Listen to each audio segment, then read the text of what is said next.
Okay, dear Dhamma friends, we have come back to the session. Now we are going to discuss about a particular topic which is related to the mindfulness. And actually we were discussing Kayagata Sati Sutta, which has very relevance to this development of mindfulness, because it is extremely relevant to the beginners, because this sutta particularly talks about how to develop mindfulness using the body. There are various methods, various ways of developing mindfulness, and for that we are using various mechanisms to establish mindfulness. So establishing mindfulness on the body is one aspect. So this is the most straightforward aspect, because for a beginner, using one's own mind, looking at various thoughts arising in the mind would be a little difficult, and immediately going for some subtle phenomena would be difficult. But if we are able to recognize various postures of the body, how this body is breathing, what are the effects of breathing, what are the other changes happening in the body as a result of breathing, or what are the various elements time to time come forward in this body, what are various sensations, and what are the various composition of this body, how it is made up with. So likewise, this very body can be used to develop mindfulness, and again to develop concentration, and again to develop wisdom. So in this Kayagata Sutta, so therefore Buddha is taking us a very deep journey, starting with very basic, simple practices. So in a way, it's a rule of thumb to understand when the practice is simple, when it is consisting of various simple practices, training techniques, then it has the possibility of taking us to a real depth. On the other hand, if some kind of a practice is very complicated, very complex, many things to remember, lot of graphs to remember, lot of tables to memorize, then it may not take us to the depth. Rather, it may simply end up with some conceptual understanding, conceptual proliferation.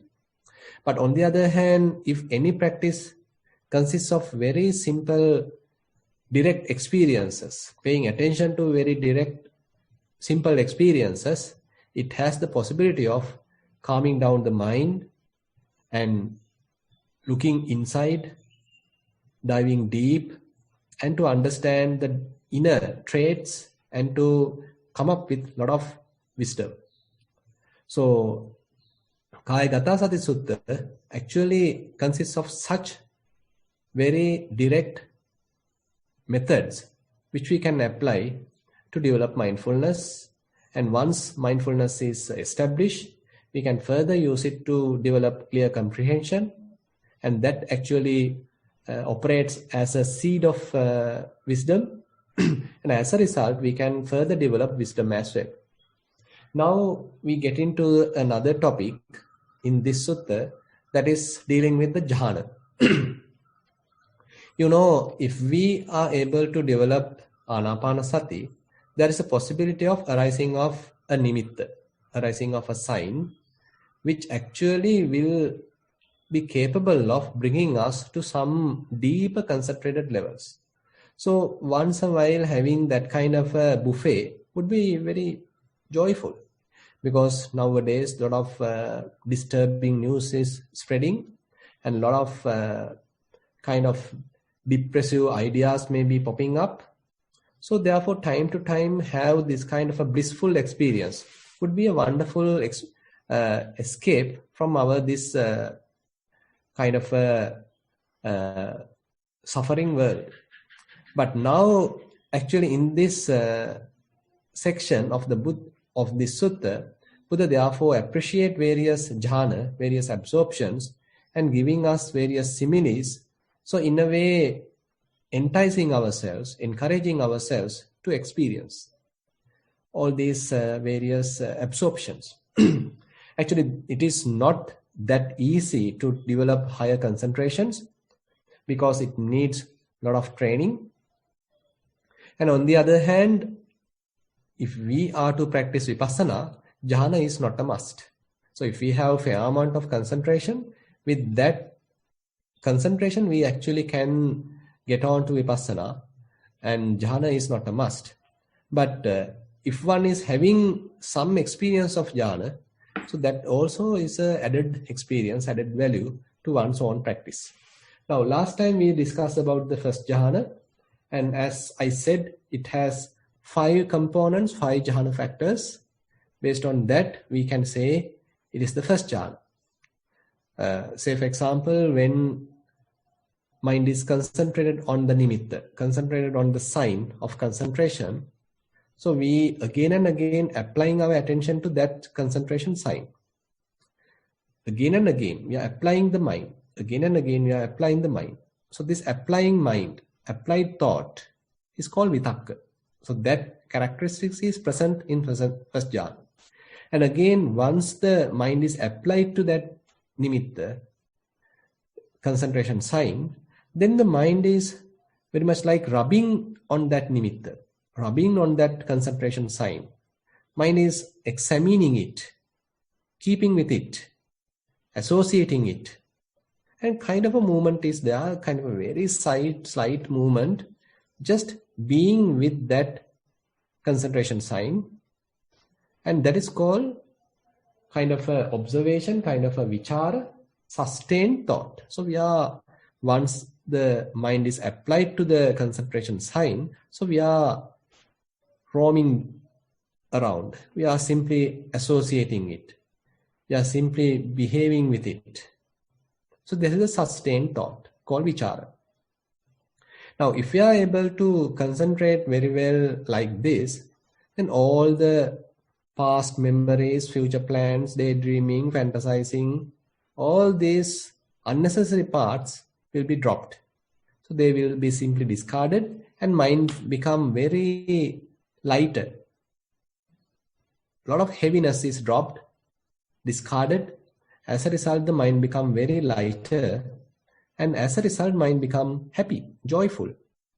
So the piti, the rapture, and the joy, and again the kind of a happiness, kind of a composed mind, kind of a comfortable mind, feeling at ease, and again very satisfied. So this kind of a feeling actually gives us a lot of happiness, kind of a comfort. So the piti and sukha are also available. And mind is not distracting, it is not going to here and there, but rather it is well concentrated and well absorbed to this concentration sign. That's the only object available in the spectrum of concentration. So therefore it is unified onto this concentration sign. Therefore these 5 factors actually defines the first jhana. And it's a very blissful experience. And the observer, the yogi simply can entertain it, can enjoy it, and have a very blissful experience. And now, suppose someone is practicing it. Now, when someone is practicing it, as time goes on, probably he might realize, so this mind again and again has to be applied to the concentration sign. And again, it has to be rubbed with this concentration sign. It has to be sort of associated with this concentration sign. It's a kind of a movement. Kind of a resistance is there.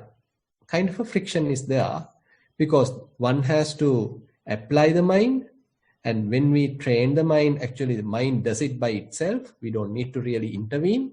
But still, there's a kind of a slight movement. Mind doesn't enjoy the complete rest, complete concentration, complete seclusion is not yet available. Because there is a movement due to this applied thought. Again and again, the mind has to be applied onto the concentration sign.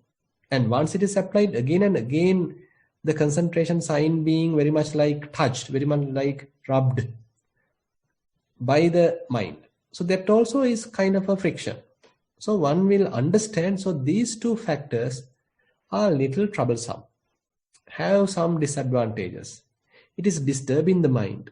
Now you will understand, as our concentration and mindfulness increases, so this kind of a very minute kind of a movement, very subtle association, very subtle rubbing kind of a situation appear like a disturbance, appear like a hindrance.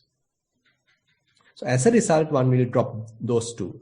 How about once the mind is simply applied onto the object, applied onto the concentration sign, how about just be? That's it. You, once and for all, you simply apply your mind to the concentration sign. Once it is there, nothing else to do. Your mind is not going out at all. You don't need to intervene the process. You don't need to again and again bring back the mind. Mind is still there.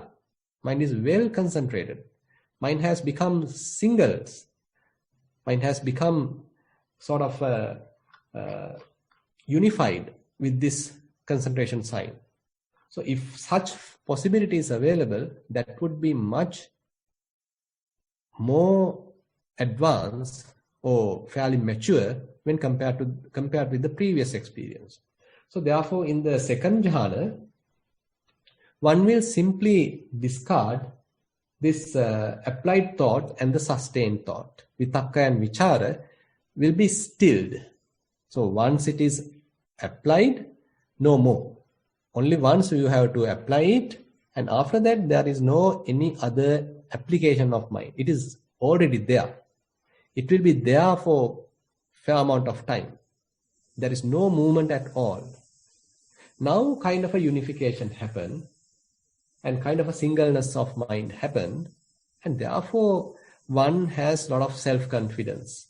Now one know, once I get on to this level, once I get absorbed to this level, I am just there. There is no any wavering, there is no any distraction, there is no any resistance, there is no any friction. So simply just be. And again, there is a lot of rapture, a lot of happiness, kind of a joy, kind of a pleasure is available. And the mind is well concentrated with this sign, concentration sign. Now, if one can experience this kind of a jhana, so that further sort of enrich the mind with a lot of concentration. So the mind is well fortified with concentration, well coupled with concentration, and there is no any movement at all. So the mind has become sort of come to its singleness. And the happiness is also still available. It is not kind of a blunt experience, but rather a lot of happiness, joy is still available, because you don't need to do anything to find out happiness. Mind is extremely happy, internally happy. So mind has found its own happiness internally. Typically, we always go outside in search of happiness. But now, we have found enough happiness. A lot of happiness is available. So therefore, a lot of joy, confidence is available in the second jhana. So Buddha giving a very beautiful simile here. Buddha says, like, assume there is a lake. Onto this lake, there is no any stream coming from the north direction. There is no any other stream coming from the south direction. No stream coming from the east direction. No stream coming from west direction. And again, there is no rain at all. Then how water is coming to this river? Sorry, to this lake. So there's a very cool fountain available in the middle. Kind of a sprinkle. And with that fount, with that sprinkle, there is enough water, a lot of water is constantly coming up. In the middle of the lake, there's a huge sprinkle, huge fount, and with that, a lot of water is coming from inside.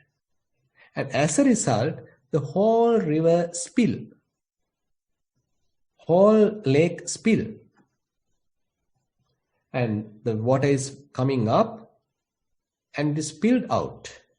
It is very cool water. And nothing coming from outside is inside. From inside, a lot of cool water coming up. As a result, the whole lake spilled up. Now, similarly, Buddha says, when enough joy, enough happiness, enough satisfaction is available within, then mind can have this kind of a situation. You are not looking for any sights to be happy. You are not searching for any music to be happy. You are not going after any incense to be happy. You are not going after any taste to be happy. Not going after any tactile sensations to be happy. You internally have enough happiness. Internally have a lot of pleasure. Internally you are well satisfied. So this kind of a contentment, this kind of a happiness, internal happiness, Buddha really encourage, appreciate, and therefore Buddha says if one practice this kind of a jhana, now there is no point of going here and there in search of happiness, because happiness is available within ourselves. It's a matter of developing this level, developing this concentration, coming back to ourselves, refining the faculties, and absorbing to this second jhana. And internally now you are quite content. Internally you are quite satisfied.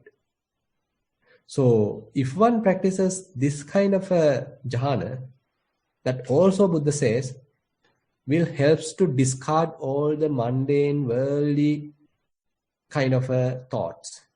Typically we have enough thoughts like that, always going after, always finding fault, always going here and there in search of happiness, never being with ourselves, never satisfied in the present moment. Always something is missing. Always in an unsatisfied mood. Always in a kind of a depressive mood. But here, it is very much like you have everything now. What you were searching, everything is available right now. Something like that. So at such situation, mind prefers to be with the body. Mind doesn't want to go after anything else, and mind like to be with the body. So this, therefore Buddha says, helps us to have a really concentrated mind, a mind well behaving within the body, and again kind of a quiet and concentrated within, inside the body. Now this mind associates the body. You don't need to sort of struggle to bring it back again and again. Rather, mind has found enough happiness within. Therefore, always it is returning back home, returning back to the body. It knows that a lot of happiness is already available within. A lot of contentment is already available within. There is no friction at all. If I am going out, a lot of friction, a lot of burning. So mind, like a child, now understood being at home is the safest. Nowadays, due to Corona, you can't go out. So while being at home is the safest way of dwelling. So the second jhana is also like that. So you can develop second jhana, especially in the Corona period. It's really tallying with it. So second jhana helps you to be at home. Enjoy while being at home. Be content while being at home. If you go outside, you get stuck. You get burned. You get the epidemic. You may get the PCR positive. But on the other hand, if you stay at home, your wife may prepare some food, your husband may clean the, say, house, your children may play with you, and you have a lot of happiness. Similarly, in this second jhana, you are not going outside in search of happiness. Internally, you have found a lot of happiness. internally you are quite satisfied. And again, mind is well concentrated. It is not sort of distracted, but really unified with the sign of concentration. So therefore, Buddha says, if one is developing this, then it is obvious that the mind associates this body. Mind become singleness with the body. Mind become unified with the body. And mind become well concentrated with the body. So with that, I like to conclude today's short Dhamma sermon. And now I open the session for questions. I'm sorry, Bhante. There's currently 3 questions. Question number 1 is general question. Dear Bhante, last week Bhante mentioned that if you are young and have enough time to practice, taking on some of the technique can be beneficial as well. With all respect, what is Bhante's definition of young and having time? Is it below 50 years? Yeah. Yeah. Basically, I mean, this practicing jhana may take some time, because you have to spend some time, you have to sort of test it, you have to learn from it, and it takes a lot of time. And even though we accidentally go there, that is not the real sort of a practicing of jhana. It is kind of a accident. It is kind of a randomly you entered into a deep concentration. But the jhanas are not like that. I mean, at the first time it may happen like that, but later you have to practice it. You have to be familiarized with it. And therefore, typically it is said jhana vasita. That means mastering jhana. So how to enter first jhana? When it is necessary. Suppose you want to enter first jhana at any given moment. You determine, okay, I enter this jhana. So you can absorb immediately. And you can determine, okay, how long I want to spend there. Say 15 minutes I want to be in the first jhana. Then mind has to be trained to be in first jhana for 15 minutes. And after that, immediately it has to emerge from the jhana. So that also has to be practiced. That also has to be trained. And once emerged from the jhana, you can reflect how the experience was. You can reflect back. So that is also another mastery. So likewise, there are several mastering areas that one has to master jhana. And when one can master jhana, first jhana, then the disadvantages or the drawbacks of first jhana may be evident. You don't need to ask from someone, you yourself know. These are the drawbacks of first jhana. So you can slowly turn your mind towards the second jhana. Second jhana also has to be practiced, has to be developed like that. You have to spend a lot of time there. Say you attain the second jhana. At the beginning you could only spend 5 minutes. Again and again you practice. Now you can spend there 10 minutes. Again and again you practice, and now you can spend there 15 minutes, 30 minutes, 1 hour.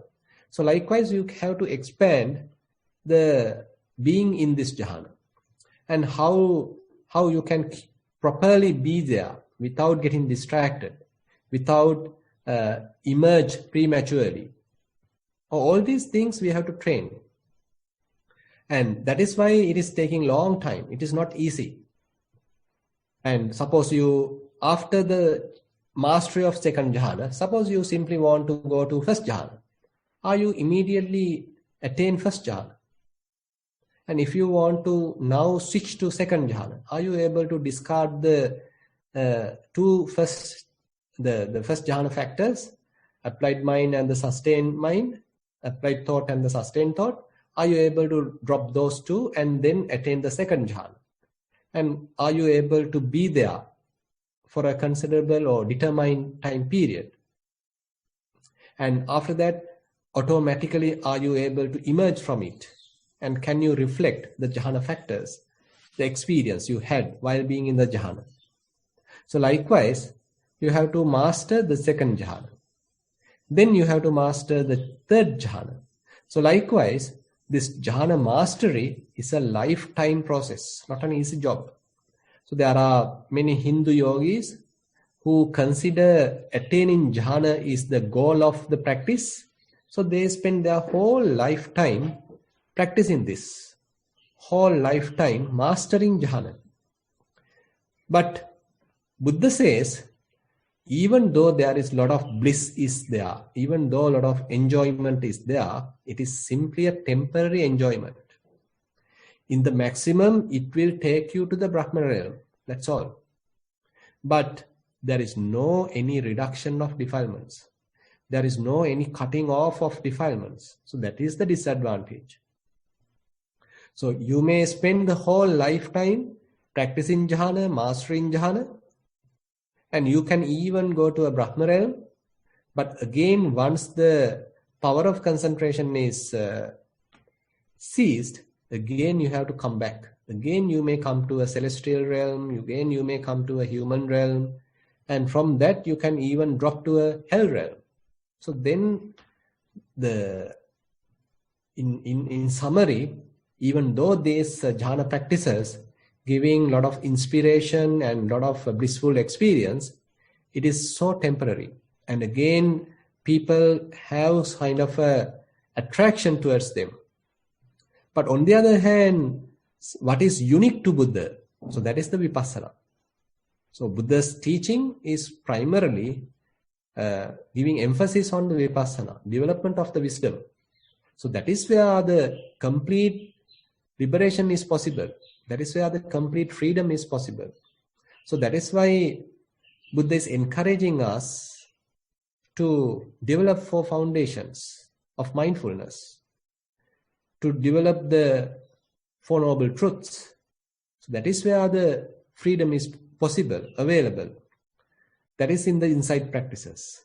So that's why I said, so if you are spending a lot of time attaining jhana and mastering jhana, it could be a waste of time. But on the other hand, if you are trying to develop wisdom, practice vipassana and develop various insights and understanding yourself, understanding various drawbacks in ourselves, understanding various mental patterns, understanding the habitual tendencies, then it's a kind of a self-understanding. It's a kind of a self-revelation. By knowing only we can correct ourselves. By knowing only we can discard all these defilements. We can fade away these defilements. So that is where the prominence is given in vipassana. So that's why I mentioned, if you have a lot of time to play in your life, then probably you can spend some time in developing jhana. Otherwise, if you are so eager to be free from samsara, to develop wisdom, then you may taste jhana maybe for a short time and then switch to vipassana, because in the vipassana approach only you will find the permanent solution. Question number 2 of 4 is a general question. Dear Bhante, from first jhana to second, is there an appropriate time for transition or a sign which one should focus on? That's the end. Yeah, actually, it depends on how you get mature, because if you immediately try to switch to second jhana prematurely, then you even lost first jhana. So that's a disadvantage. If you are in a rush to get into the second jhana without spending enough time to register first jhana in your mind, to properly understand first jhana through your own experience, then you even lose first jhana. So that's the risk.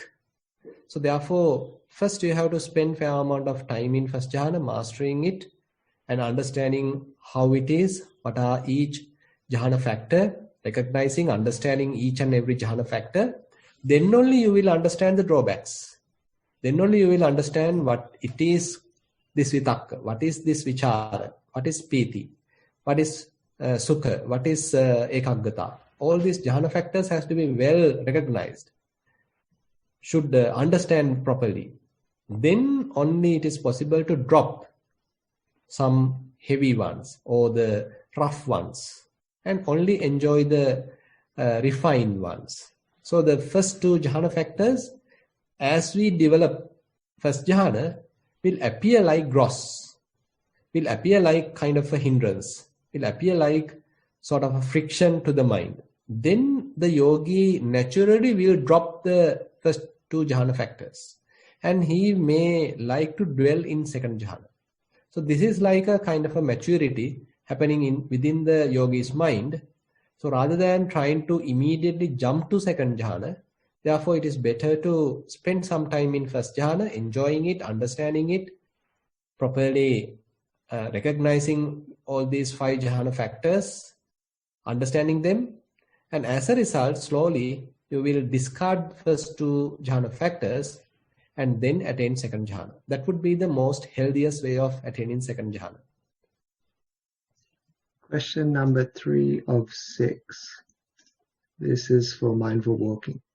Dear Bhante, when I do mindful walking practice, I start focusing on the soles of each foot. I observe the pressure on the toes, how the pressure transfers to the toes along the sole and texture of the surface.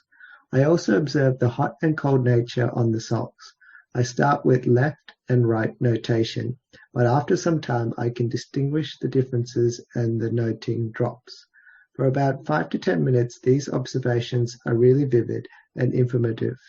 Afterwards, if the mind is not distracted by thoughts, I can observe the same information fade away and settle to some basic sensations. I can sense the pressure on the soles, but cannot locate where they are. It is like a feeling of hardness and softness. I can sense the hot and cold nature, but they are mixed and vague. The walking practice continues like this at ease, in an effortless manner. I try to relate the above experience of my practice with your teaching, especially mindfulness on element characteristics. Before starting the practice, I had a dismissive attitude towards the classification of elements. For example, hardness, softness, hot, cold, air element, etc. I thought they were pretty basic, silly, and we are a long way ahead in terms of our understanding and scientific knowledge of the fabric of nature. Seems my ideology and attitude is completely wrong, and you only need to go down a bit to realize how the vivid world shadows underneath and underneath consists of very simple and basic things. Sometimes I think that it would have been much easier if I accept what you're saying, or Dhamma, 100%, and stop doubting and trying to logically reason out, judge and understand everything based on my thinking mind. Thought of writing down this note of gratitude along with my practice reflection. Much merits for your invaluable service with metta. That's the end. Yeah, as you understood, more and more we practice, our mind has to be simple. So we have to discard all these too much knowledge, too much information, too much science, and then only our mind become lighter. Then only we can appreciate simplicity. Then only we can live peacefully. Then only the burden is reduced. Then only the clarity of mind will increase. Then only the mind become unentangled. So more we think, more will be the entanglements. More will be the confusion. So therefore nowadays a lot of scientific knowledge is available. A lot of internet is available. Information technology is available. And with the click of a button, you can get a plethora of information, and all these actually burden the mind, corrupt the mind. I'm not telling that learning is bad, but we have to keep a limit. When it is necessary to empty the mind, we should be able to empty the mind. When it is necessary to analyze, when it is necessary to sort of find out various patterns, etc., using some available information, that is also not a bad thing. But if we have the mastery on thinking, about thinking, then we should be in a position to stop ourselves when it is needed.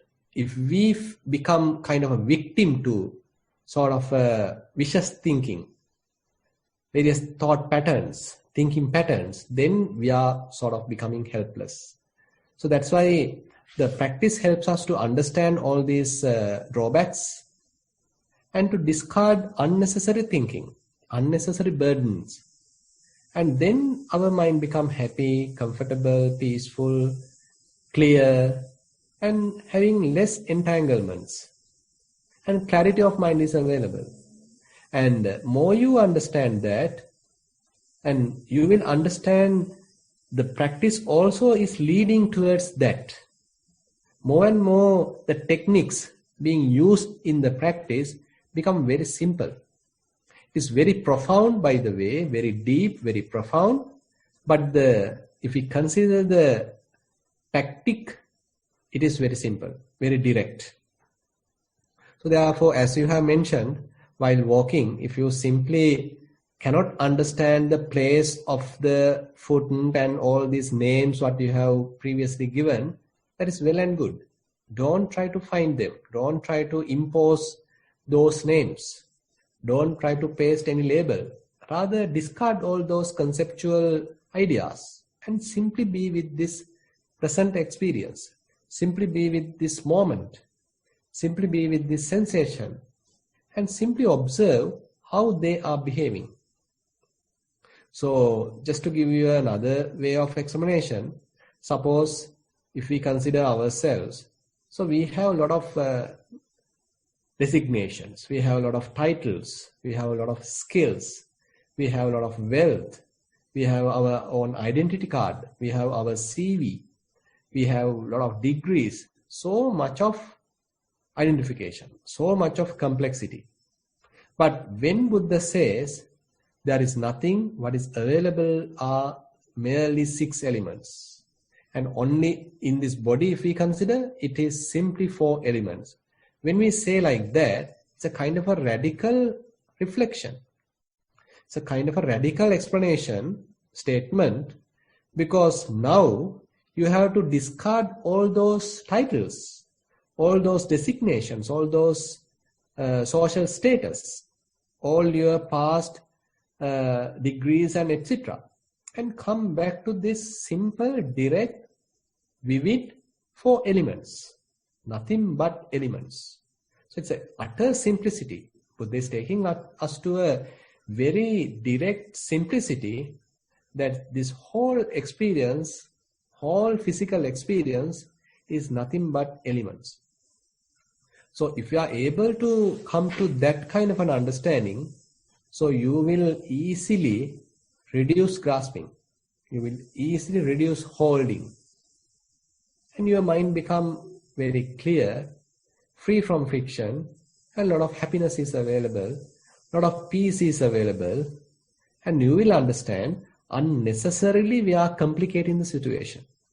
Unnecessarily we are grabbing all these snakes. They are simply mind their own business, but we go and interfere. We go and grab troubles, get into troubles. But if we mind our own business, simply we can be happy, we can be mindful, we can be concentrated, we can be satisfied, and we can be peaceful. So therefore, if you can understand your own distractions, your own proliferation, perplexities, that is good. So then you discard them, become very simple, very humble, coming back to yourself, living on earth, grounding. So this is the practice. Question number 4 of 7. This one is a general question. Thero Bhante. Lately, when I listen to Bana or while meditating, I have been falling asleep. This never happened before, and I was able to concentrate the whole time when I was listening to Bana for hours and hours. Falling asleep keeps happening quite often for the past week, even when I was trying to be mindful. I would greatly appreciate any advice. Much merits. That's the end. So there could be many reasons, not just one reason. I can't immediately tell you this is the exact reason. There could be possibilities, many reasons. One is that, say, you may be watching movies or etc. for long night. So then that would be an obvious possibility that if you fall asleep. On the other hand, you are not having enough rest to your mind. You may be engaged with a lot of strain, a lot of stressful, say, activities. Then the mind get fed up, mind get exhausted. So during the meditation time, mind get the rest. So as a result, you become drowsy, you fall asleep. On the other hand, say you have changed the place of your practice. So if it is a gloomy place, again mind become drowsy, again you fall asleep. And on the other hand, there may be various physical ailments that also could contribute towards kind of a sleepiness. So instead of trying to sit, probably you can go for a walk. And even while walking, you have to keep your eyes open. And again, you can select an outside place rather than doing it inside. Try to walk outside and connected with the nature, enjoying with the nature, and still be mindful. So, and again, when you are sitting, try to find a fairly illuminated place.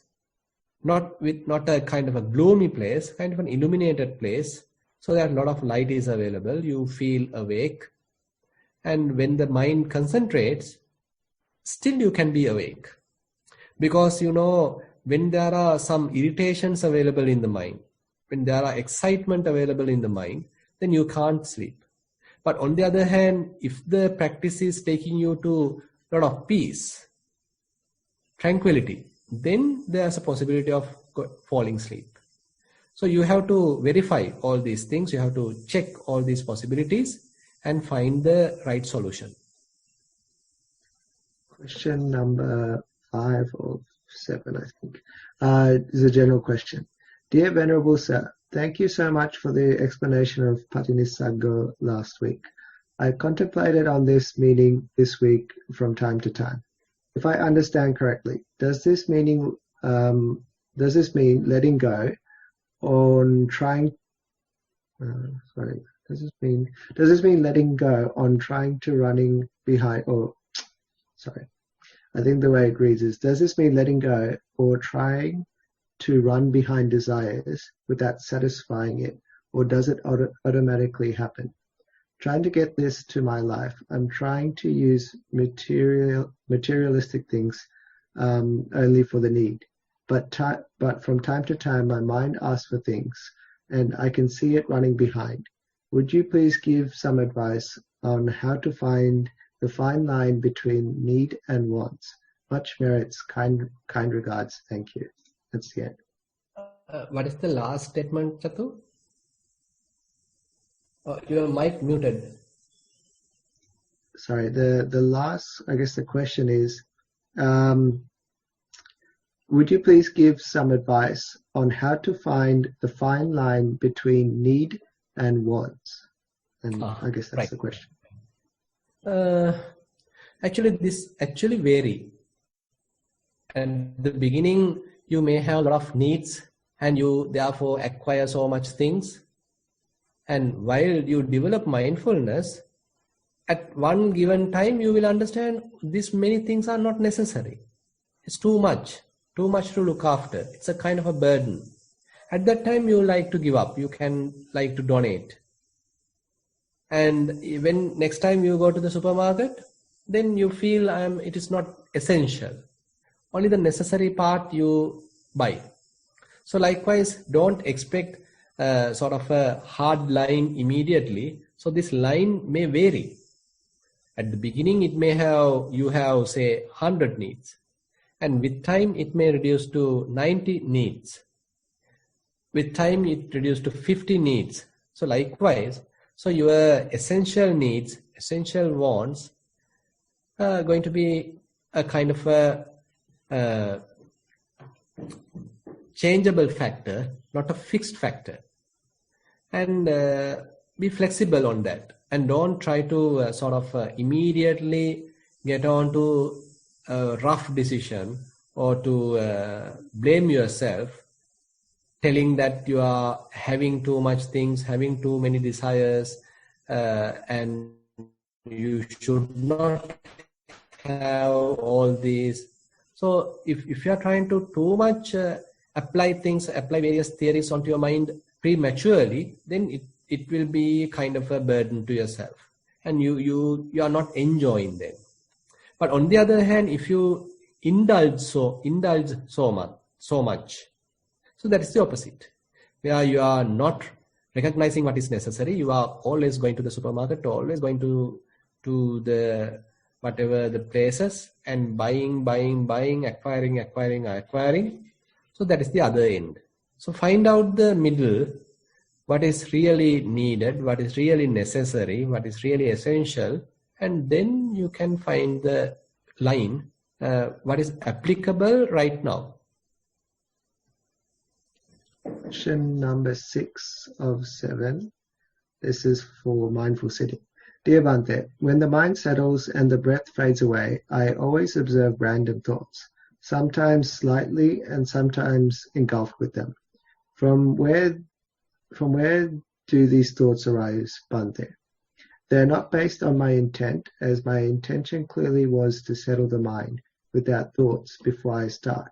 What is the seed of these random thoughts? Is it karma or keles, anusaya or asrava? That's the end. All these are possibilities. It could be due to karma, it could be due to various anusaya, habitual tendencies, and again various memories, various projections. There are many reasons for the generation of thoughts. Actually, we can't immediately find out all these exact sources or exact reasons, but when they are arising, we can be fully aware of them. We can fully vividly aware, now there is lust arising, now there is anger arising, now there is jealousy arising. So you are not making them yourself. You are not identifying with them. Jealousy is jealousy, anger is anger, lust is lust. And you can look at them objectively. They are not yours, and they are not yourself, and they don't belong to you. They come and go. They are simply visitors. So don't offer them tea. Like I have said previous occasion, don't offer them tea. Simply ask them to go. So especially during this corona period, so the visitors are not allowed. So you can apply the same rule to your mind. So keep your mind also with limited people, only the members, only the family members, no many visitors. So simply allow them to come.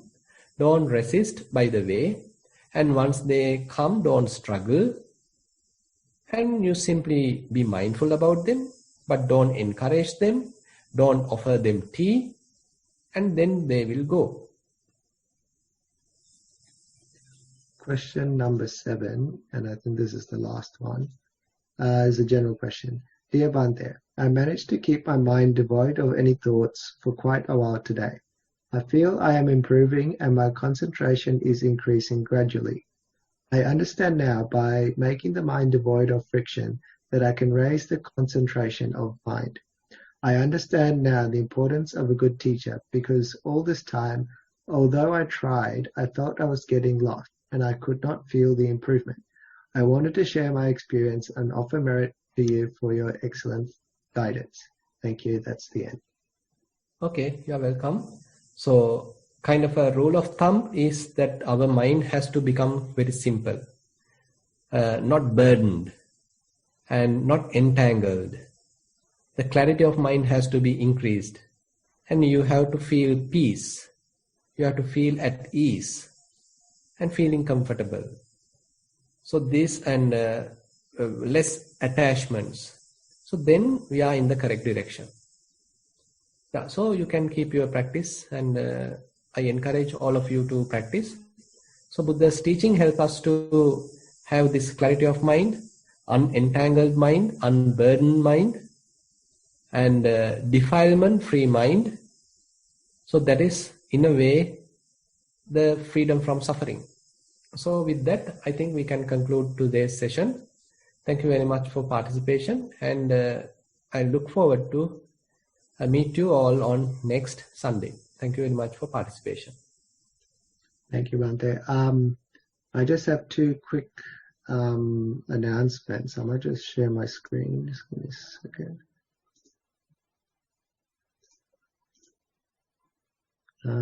Hopefully you can see that.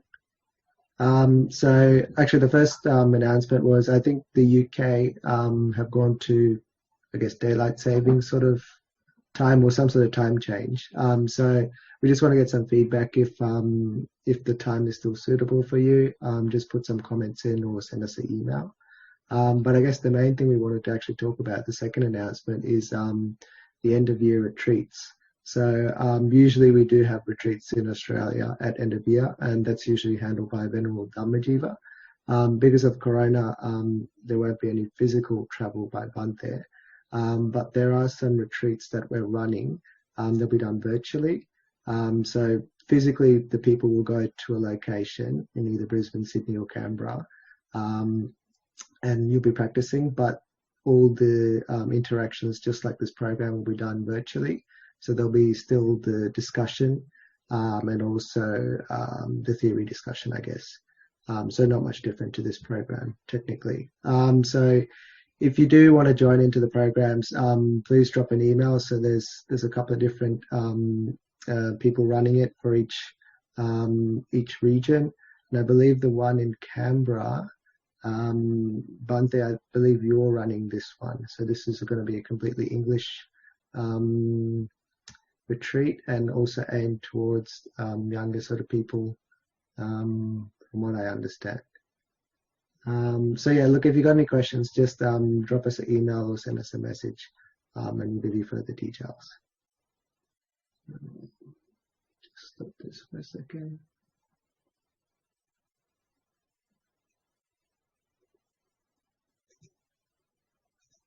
Okay, so with that, we'd like to, there's one question. Is there any in Victoria? I believe not. I think probably there's, because of the ongoing Corona situation, they haven't organised in Victoria. Is that correct, Aya? Yeah, so I don't think they've, I think what's happening in Victoria, they haven't decided to organise something.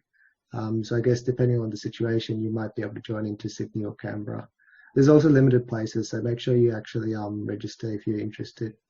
If there's nothing else, and I don't see any other questions, we'll just wrap up for today. So we'd like to thank Bhante as always, and pass our merits for giving up valuable time to actually run this program.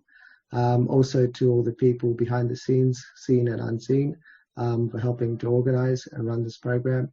And also to the participants, because without you, we actually wouldn't have a program. So with that, I'd like to end the session.